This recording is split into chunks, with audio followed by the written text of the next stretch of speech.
কেইদিনমান আগতে মই মামাক ভিডিঅ' এটা বনাইছিলোঁ বাবু আঁচনিৰ বাবে। ফাৰ্ষ্ট ইয়েৰ আৰু ছেকেণ্ড ইয়েৰ ল'ৰাসকলক বাবু আঁচনি দিয়া নাই, এইকাৰণে মই ভিডিঅ' এটা বনাইছিলোঁ।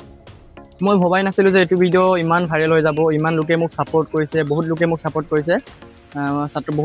বহুতো এনেকুৱা ছাত্ৰ ছাত্ৰী আছে যি এই আঁচনি পাবৰ বাবে মামাক টেগ কৰিছে, হিমন্ত মামাক টেগ কৰিছে। সকলোকে মই বহুত ধন্যবাদ জনাইছোঁ।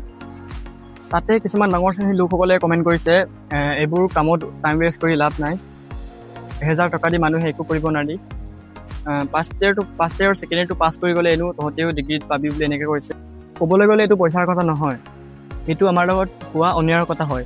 চবকে যদি দিয়ে, যদি ফাৰ্ষ্ট ইয়েৰ ছেকেণ্ড ইয়েৰ ল'ৰাসকলক কিয় দিব নোৱাৰে?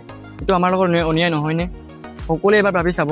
সিহঁতৰ কমেণ্টটোৰ মতে 1000 টকা একো নহয়, কিন্তু আমি দুখীয়া মানুহক সুধিব লাগে 1000 টকা কিমান এটা ডাঙৰ এমাউণ্ট আমাৰ কাৰণে। সিহঁতে ধনী মানুহৰ কাৰণে 1000 টকা একো নহ'ব পাৰে, কিন্তু আমি দুখীয়া মানুহৰ কাৰণে এইটো বহুত টকা। কিমান এনেকুৱা আজি ষ্টুডেণ্ট আছে যিয়ে পইচাৰ অভাৱত সৰুতে কাম কৰিব লগা হৈছে, পঢ়া এৰি কাম কৰিব লগা হৈছে। এবাৰ ভাবি চাব সকলোৱে। মই হিমন্ত মামাক এইটোৱে ক'ব বিচাৰিছোঁ যে আমাৰ লগত ইমান এটা ডাঙৰ অন্যায় নকৰিব। যিমান ষ্টুডেণ্ট এইটো চাই আছে, ফাৰ্ষ্ট ইয়েৰ ছেকেণ্ড ইয়েৰ যিয়ে হওক, ডাঙৰ ডিগ্ৰী হৈ যিয়ে হওক, সকলোৱে হিমন্ত মামাক টেগ কৰি দিব, তাতে আমাকো এইটো আঁচনি পোৱাৰ সুযোগ লাভ কৰোঁ। লগতে সকলোৱে মোৰ একাউণ্টটো ফ'ল' কৰি দিব, কমেণ্ট শ্বেয়াৰ কৰা নাপাহৰিব। জয় জুবিন দা, জয় অসম।